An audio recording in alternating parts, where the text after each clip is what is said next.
Welcome back. We're still with the Executive Secretary of the Presidential Advisory Committee Against Corruption. Thank you for joining us once again. Thank you very much. Well, let's talk about the whistleblowing policy and how this is really, helping this committee, to fish out perpetrators or people who you're really looking for, the looters and the rest of it. But with particular reference to the Ikoyi scandal, how much money, again, have the government recovered so far? Like I said, I cannot give you on the top of my head how much money has been recovered. Even from the Ikoyi scandal, I don't think I have the exact figure, but it's been made public when the counting was done. But talking generally about the impact of the whistleblowing policy, I think it's been very positive, very well received.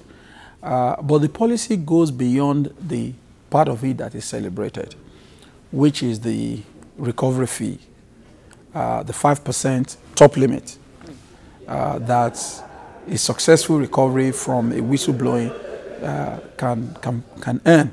But the truth is that the policy itself covers other things like whistleblowing on abuse of process, financial process, abuse of any financial regulation, misapplication of financial regulations.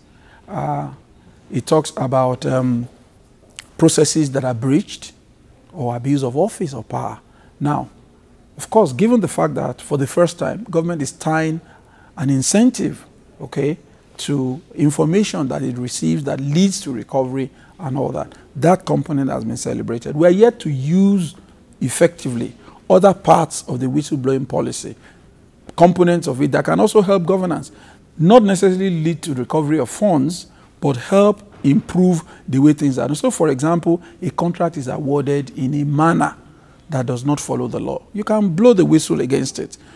Somebody is abusing a financial regulation. You can blow the whistle against all that. But the truth is that because those components don't fetch any return, of course, we've celebrated a bit more the part that fetches return. So what sort of advice do you give the government in times like this when we see multiple recoveries like this? Well, the truth of the matter is that we've waited too long to have this. The truth of the matter is also the law already obliges every citizen who knows a crime has been committed to report it. You and I have an obligation. If we see wrongdoing, and we have a duty to report it. But it never used to happen, or if it happened at all, it was never celebrated. We know that in times past there was a lot of fear that if I blow the whistle against criminals, the police or the law enforcement agencies would reveal my identity. So there was that fear. But with the age of technology, various platforms have been created to enable people to report wrongdoing without any risk to themselves. Sometimes just by putting the information in the social media. We've seen situations in which law enforcement agencies have misbehaved. Public-spirited Nigerians have put the information in social media. Nobody went after them, but they investigated and it led to some sanctions. So this is the kind of thing that we need to do. As far as we are concerned, we think that we need to use technology a lot more, not only to protect and preserve anonymity of whistleblowers, but to enhance and improve governance. And since the whistleblower policy was introduced, over 2,600 whistles have been received. Over 80% of that electronically. Very few with walk-ins. In any event, if you want to receive whistles from all over the country, you can't do walk-ins. There are people who have things to tell you from the remotest part of the north or the south or the east or the west.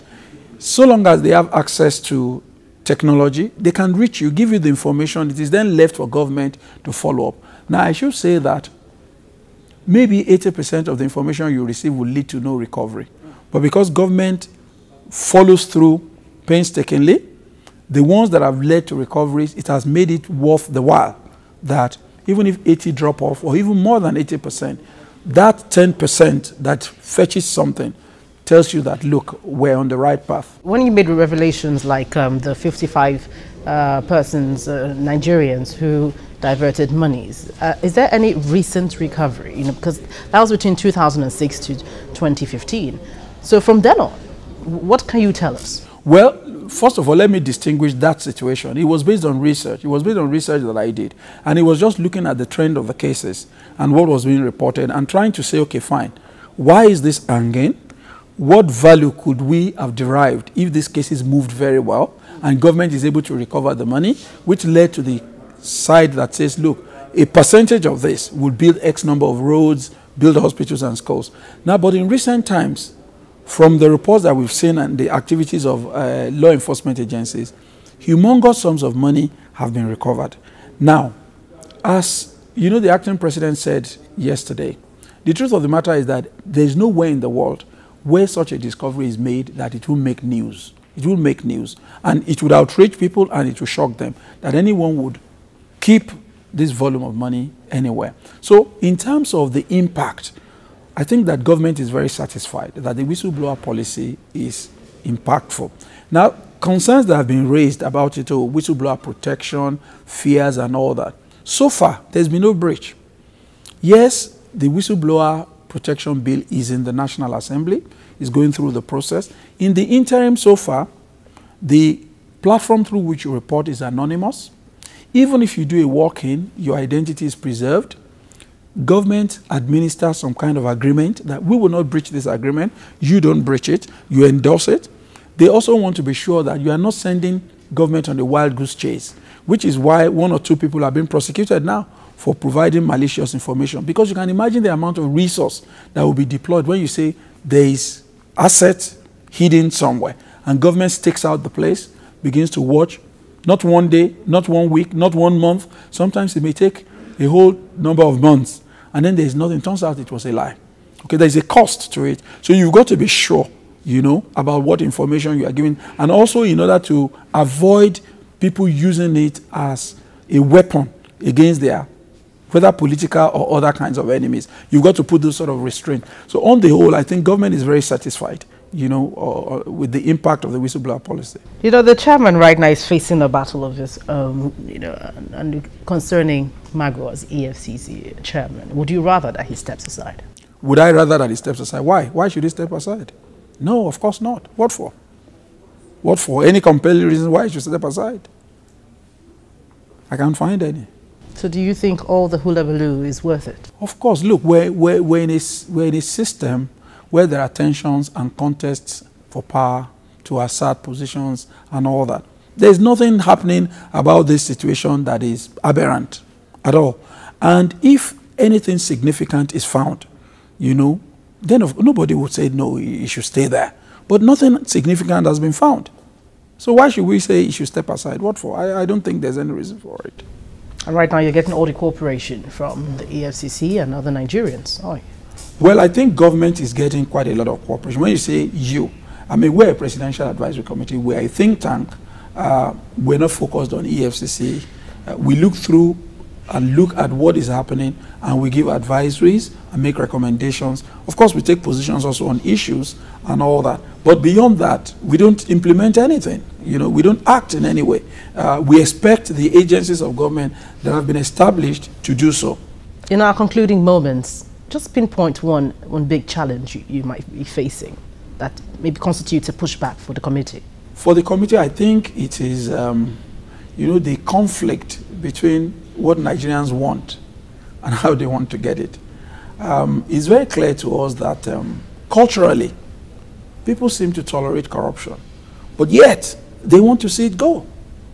It's a contradiction that has to be resolved because people take positions based on a whole myriad of factors, okay, beyond the objective.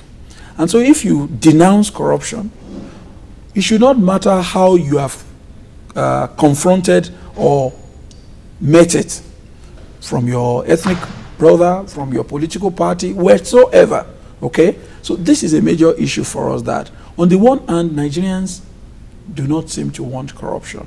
But on the other hand, you know, they would tolerate various forms of it or try to explain away various forms of it. That's one challenge we have. The second challenge, of course, as I've said in the past, is dealing with the culture of silence. You know, we have a big problem when people sometimes will approach us and say, look, I know something is going wrong in that sector, but I don't want to talk. What is the point in approaching anybody that could do something about it? It's meaningless. It either means you're comfortable with that situation or you're a part of the problem. Okay, the third issue, and when people say which is the toughest component of our work, of course it's prosecutions. And prosecutions will not come easy anyway. Nobody will just allow themselves laid back to be, you know, railroaded or convicted. You've got to prove it. You should expect resistance. And the fourth and the final for me is that there is nowhere in the world, this is not an exception, Nigeria is not an exception, where you are fighting corruption and you will be welcome. Nowhere. So you should expect resistance. You should expect resistance. And these are the areas that, on the one hand, you are trying to reconcile the needs and the desire of the people with their own actions. So you can't go to heaven without dying. Thank you very much, Professor Bolaji Oatunwiyi. Thank you for coming on the program. Thank you very much for inviting me. I appreciate you.